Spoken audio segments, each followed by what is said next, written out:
دکھائی دے رہا تھا یا نہیں۔ اس وقت یہ سب کچھ سوچنے کا وقت نہیں تھا۔ میں نے درخت سے اتر کر رائفل اٹھانا چاہی، مگر کوئی وزنی چیز میرے سر پر لگی۔ میرے قدم لڑکھڑا گئے اور آنکھوں کے سامنے اندھیرا چھا گیا۔ میں نے سر جھٹک کر اس چوٹ سے سنبھلنے کی کوشش کی۔ اس وقت ایسا لگا جیسے آس پاس کا کوئی درخت اکھڑ کر میرے سر پر آ گرا ہو۔ وہ کوئی آدمی تھا جس نے اچانک مجھ پر چھلانگ لگائی تھی۔ وہ مجھے لیٹے ہوئے زمین پر ڈھیر ہو گیا۔ میرے آواز کچھ بحال ہوئے تو میں نے حملہ آور کو دیکھا۔ وہ مجھ سے دگنے وزن اور جسم کا آدمی تھا۔ اس کا سر انڈے کی طرح شفاف تھا اور ہاتھ پیروں پر جھاڑ جھنکار کی طرح بال تھے۔ مجھے اس کا چہرہ نظر نہیں آ رہا تھا کیونکہ وہ مجھ سے کیکڑے کی طرح لپٹا ہوا تھا۔ اس کی کوشش تھی کہ کس طرح میری گردن دبوچ لے، مگر وہ اس کوشش میں کامیاب نہیں ہو رہا تھا۔ میں اس کوشش میں تھا کہ میرے پیروں پر کم سے کم بوجھ پڑے، ورنہ اب تک میں اسے پیروں سے اچھال کر دور پھینک دیتا۔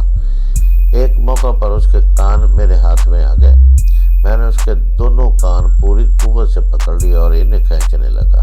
اس کے حلق سے جانوروں کی گراہٹ برآمد ہو رہی تھی اور بلبلا کر وہ پیچھے ہٹ گیا۔ میرے لیے اتنا ہی کافی تھا۔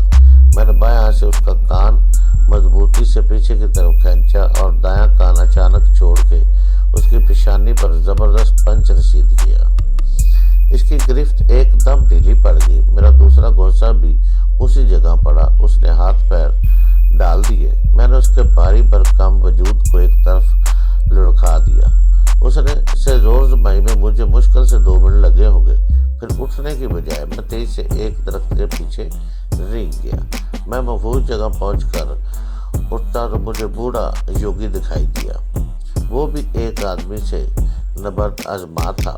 میں نے دوسرے لوگوں کی تلاش میں ادھر ادھر دیکھا، مگر مجھے کوئی نظر نہ آیا۔ وہ سب درختوں کے پیچھے چھپے ہوئے تھے۔